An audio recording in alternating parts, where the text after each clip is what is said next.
Namaskar everybody and welcome to the Gita Satsang for today. Let us do the Prarthana. By the Guru's grace and by the will of Sri Krishna, we have all assembled for this Gita Satsang. May we have their guidance to be able to learn and adopt the things which will help us to grow spiritually. Let us chant the prayers. Vasudeva Sutam Devam Kamsa Chanuramardanam Devaki Paramanandam Krishnam Vande Jagadgurum कृष्णाय वासुदेवाय हरये परमात्मने प्रणतक्लेशनाशाय गोविन्दाय नमो नमः। नमोऽस्तु ते व्यासविशालबुद्धे पुल्लारविन्दाय तपत्रनेत्र येन त्वया भारततैलपूर्णः प्रज्वालितो ज्ञानमयप्रदीपः। So the shloka for today is chapter 1, shloka 15. Panchajanyam Hrishikesho Devadattam Dhananjayah Poundram Datmau Mahashankham Bhima Karma Vrikodara. So Hrishikesha, that is Lord Krishna, blew his conch shell called Panchajanya.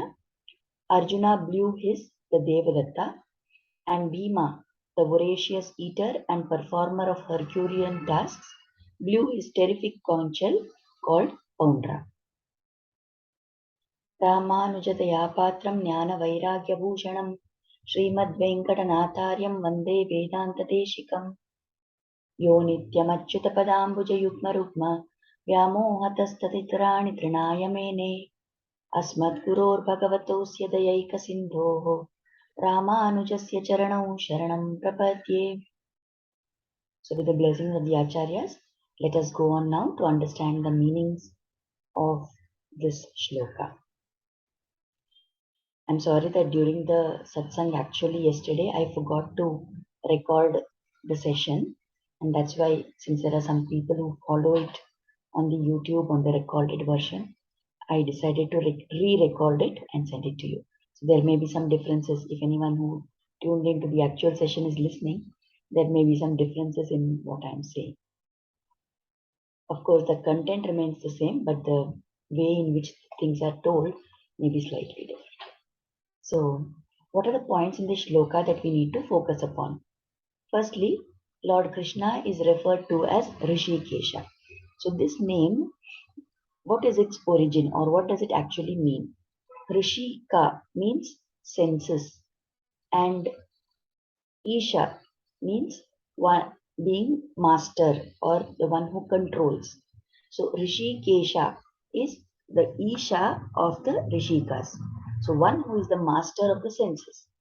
Now, the way this meaning is given, it makes us think that Lord Krishna is the master of his own senses. But is there any surprise in that? Not at all. Because he is anyway the Lord. So he is going to be the master of everything, including senses. But what is relevant to us here is that he is the master of our senses also. We always struggle trying to control our senses. Our senses pull us in this and that direction. So the way to overcome that chaos created by the senses is to surrender them to the Lord himself. So Hrishikesha will control our senses for us. And how can we do that? By constantly thinking of the Lord and praying to him. Then the word Panchajanya. So this is the name of the Shankha of Lord Krishna. So we can look at this from two aspects. One is the origin of this name and what is the implied meaning of this name. So when you say origin of the name, Lord Krishna, after his activities in Mathura, where he killed Kamsa and everybody, then he was supposed to, he lived with his parents, Vasudeva and Devaki. So at that time, since he had not gone through the formal process of gaining education, it was decided that he will attend the, Gurukula of Rishi Sandipani in Ujjain. Now we may wonder, no, that Lord is actually the master of everything. He knows everything. He is Sarvajnani. So is there any need for him to go and learn the Shastras or to learn something? Not really. But by doing that, he has actually played that role to show us that this is how we should live our life. So, by going through those actions, the Lord teaches in any avatara that he takes, he goes through certain activities because we are going to draw inspiration from that. Right? So, after he killed Kamsa, Krishna went to Ujjain and had his education from the Guru Sandipani. So at that point of time, at the end of that education, he told the Guru that I want to give you Guru Dakshina. Please let me know what is it that you want. So the Guru told him that my son has been lost since he was very young. One fine day, he suddenly disappeared and he never came back. So we don't know what happened to him. And that was actually the cause of great grief to the Guru and his wife. So the Guru requests Krishna that you know everything in this universe. So please get my son back to me. To fulfill the desire of his master, Krishna goes in search of the boy and then he finds that he gets information that there is an asura called as Shankasura who has kidnapped that boy at the very young age. So, going in search of him, finally, he finds this Asura, who's also called as Panchajanya. He finds this Asura at the bottom of the ocean and he has taken the form of a Shankha. So, during the battle that follows, Krishna kills that Asura, and out of that Panchajanya's bones, this Shankha is fashioned out. So, that is why, since it originated from the bones of Panchajana. It has been born out of the asura called Panchajana. It is called as Panchajanya. That is one thing. The second thing is that some acharyas comment that when you say Panchajana, Panchajanya, it means Pancha and Janya. So Pancha refers to five and Janya means born out of. So they say that the five refers to the five elements or the Pancha Mahabhutas. And by blowing life into the five elements, Krishna created this universe. So the universe has been born by Lord Krishna, by Narayana, blowing the prana shakti into the five elements. So that is the implication, that is the implied meaning of this name Panchajanya. Then we see further in the shloka that Arjuna is referred to as Dhananjaya, right? So why is he called Dhananjaya? Dhana refers to wealth and Jaya is the one who wins. So Dhananjaya means the winner of wealth. So actually what had happened is during the time when they were ruling the kingdom, much before the war and all that, Yudhishthira had wanted to perform some great sacrifices. So at that time, it was Arjuna who went to all the neighboring kingdoms and faraway places also and fought the rajas there and brought back wealth to perform these yajnas. So that is why Arjuna is called as the winner of wealth, Dhananjaya. Then we come to the words Bhima Karma Vrikodara. So this Vrikodara is a name which is used to refer to Bhima. So why is he called Vrikodara? Vrikodara comes from two words, Vrika and Udara. Vrika is the wolf and Udara means stomach. So Vrikodara means someone who has a huge stomach like the wolf. Somebody who is a voracious eater like the wolf. And Bhima Karma means Bhima is great and Karma is actions. So somebody who is performing some great actions. What we said as the performer of Herculean tasks in the shloka. So what is the connection between these things?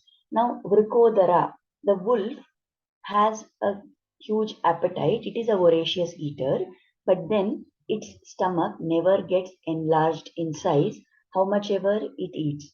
So this is the comparison used for Bhima. because Bhima also had a great appetite for food.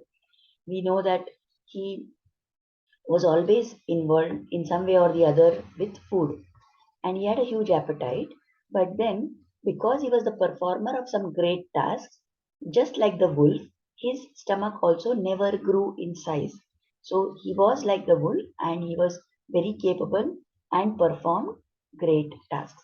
Like we know how when he was poisoned by Duryodhana, he went to the bottom of the ocean, and in fact, he came back stronger with the strength of 100 elephants. Then he was the one who took care of all of his brothers and mother when they were in the Vanavas. He was the one who killed the Rakshasa called Hidimba, right? And Hidimbi, and he uh, protected the Pandavas at all times. So, like this, there are many great tasks that Bhima has performed, including the killing of Duryodhana and Dushasana. So, that is why he is referred to as Vrikodara and Bhima Karma. These are some of the things which appear in the shloka. Now, what can we learn from these messages? The first thing is that we find that it is very difficult to control our senses. So, what must we do? We must give them over to Hrishikesha, to Lord Krishna, and he will control them for us. So, how do I do that? Whenever I use my eyes to see the beautiful form of the Lord, then he controls my eyes. When I hear his glories being sung, when I hear pravachans, when I hear bhajan kirtan, and such events I am part of, then he is controlling my ears. When I smell with my nose the smell of the tulsi which is offered to his lotus feet, then that is controlling my nose. And when I eat his prasada, when I use my tongue in chanting his name, then that tongue, that difficult sense to control is the tongue. And that also gets controlled by being offered in the service of the Lord. So when we cannot manage to exert control over our senses by ourselves, then we must call out to Rishikesha to help us to deal with them. Then the significance of the conch. The Shankha is called as it is the symbol of Shuddha Sattva. So we know that everybody, all things in this world are made up of three gunas. That is the Sattva guna, the Rajoguna, and the Tamoguna. So there is always a combination of all the three gunas in everything in this world. But the paraphernalia of the Lord and the Lord's form itself, these are always composed only of Sattva guna. So they are called as Shuddha Sattva. So this Shankha is a symbol of Shuddha Sattva. It is all pure. And that is why it is also the embodiment of wisdom. We know that in the incident of Dhruva, when Dhruva saw the Lord and he didn't have words to praise the Lord because he had never gone to school and learned how to compose a stotra. So at that time, the Lord touches Dhruva's cheek with his Shankha, and that causes Dhruva to start spouting wisdom. So the Shankha is the embodiment of that wisdom. And we know that the Lord has different abharanas, the different adornments, which also, serve the function of being his weapons. So we know the chakra is there, we know the gada is there, we know the sword is there, we know that the bow is there, and along with that, the shankha is also there in the Lord's left hand, isn't it? So all the others we can say yes, they are weapons. Then do we say that shankha is a weapon too? How is it a weapon? It was the blowing of the conch which struck terror in the hearts of the enemy camp. So yes, the Shankha too is a weapon. And the speciality of the Shankha is it is positioned in the left hand. The Lord holds it in his left hand. So it is very close to the ear of the Lord. And it is very close to the mouth of the Lord too. In this universe, it is told that there are so many holy rivers and holy waters. But the holiest of all of the waters in the world is the saliva of the Lord's mouth itself. It is the Lord's Uchishta. And that is the reason why the Shankha, who has the great fortune of drinking the nectar of the Lord's saliva, is considered very close to him. So, by remembering the Shankha and his closeness to the Lord, we will be purified and we will also get closer to the Lord. This is something we can remember at all times. Then, with regard to Bhima, what should be our actions? We can learn from the descriptions of Bhima. Unfortunately, we have this habit of always wanting to consume food, and we eat according to our taste, and we want to satisfy the pleasure of the tongue. We want to satisfy the desires of the tongue, and that is why we go on eating. But then we don't do anything worthwhile after having eaten all that food. So that is the reason why our bellies go on increasing in size. But like Bhima, we can be performing great tasks, and that is what we must learn from him. Now, generally, there is the concept that Bhima was a very powerful person, physically very strong, and that is the extent of our knowledge about him. But there are two stories in relation to Bhima which can show us how he was a great jnani as well, that he was very wise and learned too. So, one of those is a story So one of those is a story where a Bhima was once witness to a person. That person had gone to King Yudhishthira, and he there was something that he wanted. Now this incident happened at the end of the Kurukshetra Yuddha, after the Pandavas had been established as the king and all that, and they were ruling the kingdom. So everybody was happy and everything was going on well. At that point of time, this person had come to ask some help from Yudhishthira, and he when Yudhishthira spoke to him, he said, yes, I will help you, certainly. You please come tomorrow. And as that person was leaving, Bhima asked him that he was outside. So he asked him, did the king give you whatever help you required? So the person said, yes, he has promised me that he will help me, and he's asked me to come tomorrow. So hearing that, Bhima ran to one place where a large bell was kept. And the purpose of that bell was it used to be rung only on very special occasions when something of very grave importance was to be conveyed to everybody in the land. Right? So Bhima runs there. He ran there and he began ringing that bell very loudly. And everybody gathered there to find out, oh, what is this? Why is Bhima ringing the bell? And Yudhishthir Maharaj also came there at that time. So he asked Bhima that, what is this? Why are you ringing this bell at this point of time? So then Bhima says that today is indeed a great occasion, and to commemorate that occasion, I am ringing this bell. Yudhishthira says, what happened? There's nothing great that has gone on. It's been just a normal day.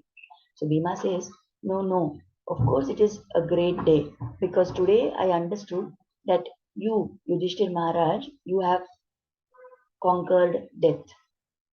So Yudhishthira says, what is the meaning of this? How do you say that I have conquered death? So Bhima says, no, there was this person who came to ask for your help, and so confidently you have told him that go away today, come back tomorrow, and I will help you tomorrow. So if you are calling him back tomorrow, then that is because you are perfectly sure that you are going to be here tomorrow. And that means that you have conquered death. So isn't that a great event to be celebrated? That is why I am ringing this bell, he says. Yudhishthira is shocked, and he feels very embarrassed, and he realizes his mistake in not helping that person at that moment itself. Similarly, we too can learn from this that often we postpone our actions, or we postpone helping others, thinking that we will help them tomorrow, or I will do this later, right? Who knows whether we will be there the next moment to help them? Who knows if I'm going to be having the heart to help them? Who knows if I will have the resources to help them next, right? So, whatever good we can do, we must do it immediately. Similarly, whatever bad comes to my mind, whatever actions are not so positive and I feel like taking them, those I should definitely postpone. But when I have a thought of doing good to somebody, I must act upon it immediately at once. So this story tells us the wisdom of Bhima. Similarly, there is another incident which is mentioned in the Vanaparva of the Mahabharata. So the Madhva Sampradaya, Madhvacharya, has given a very interesting commentary on that event. So during the Vanavas, after 13 months only had passed, then Bhima says to Yudhishthira that 13 months have passed. Let us consider these 13 months as 13 years, and let us go back and take back from the Kauravas what is rightfully ours. It is not correct that we who are heirs to the throne, we should be living in the forest like this, like wandering mendicants. Right? So that at that time, Yudhishthira says, no, it is not correct. 13 months is not equal to 13 years. We have to finish our allotted time. So then the advice that Bhima gives to Yudhishthira is considered a very great, treasure house of wisdom. And it is called as the Bhima Gita. There are striking similarities between whatever Bhima tells Yudhishthira at that point of time and what Lord Krishna has told Arjuna in the Bhagavad Gita. So, some relevant aspects I will just mention. Bhima says to Yudhishthira that let us go back and fight. And during the fight, if we are killed, then it is fine. We will go to Swarga, but we will die fighting as Kshatriyas. And if we win, then we will attain this kingdom and we will rule over it in a righteous manner. So that will be glorious too. The same concept Lord Krishna has told Arjuna in the shloka which says, Hato va prapsyasi swargam jitva va bhokshase mahim tatmat uttishta kaunteya yuddhaya krita nishchayaha. So same way, same concept is conveyed that get up and fight. If you die when you are fighting, you will go to Swarga. And if you live and you win this fight and you live further, then you will be the owners and you will do the right actions in ruling the praja. So, similarly, Bhima also counsels Yudhishthira that your dharma as a Kshatriya is to fight against injustice. And as a Kshatriya, you should be doing that. And you should be ruling the praja in a righteous manner. Right now, the Kauravas are not doing that. So, your Vishesha Dharma, you remember we discussed in some previous satsang about the concept of Samanya Dharma and Vishesha Dharma. So, being in the forest, meeting the rishis, getting knowledge from them, passing your time in contemplation of God is Samanya Dharma for the Kshatriyas. But the Vishesha Dharma of the Kshatriya is to rule in a righteous manner, is to take care of the Praja. So that is what we should be doing, says Bhima to Yudhishthira. Similarly, he also talks and gives hope to Yudhishthira and says, see, with Arjuna and me, Bhima, and Krishna on your side, definitely you are not going to lose the war. Isn't that the same sentiment which Sanjaya conveys in the Bhagavad Gita when he says, Yatra Yogeshwara Krishno Yatra Partho Dhanurtara? There will be, where there is Krishna, where there is Arjuna, there will be victory always. So Bhima was indeed a learned person, and he says at the end of this episode that his intention in saying all this to Yudhishthira is to make sure that at the time when the 13 years get over, Yudhishthira is ready and prepared to fight for what is their right cause. So, like this, we can learn from the actions of Bhima also. So, these are some of the points that we covered. In the shloka, it talked about how the different conches are blown by the different three people. So Hrishikesha blows his conch Shanka called as Panchajanya. Arjuna blows his conch called Devadatta, and it is called Devadatta because it was given by the Devatas.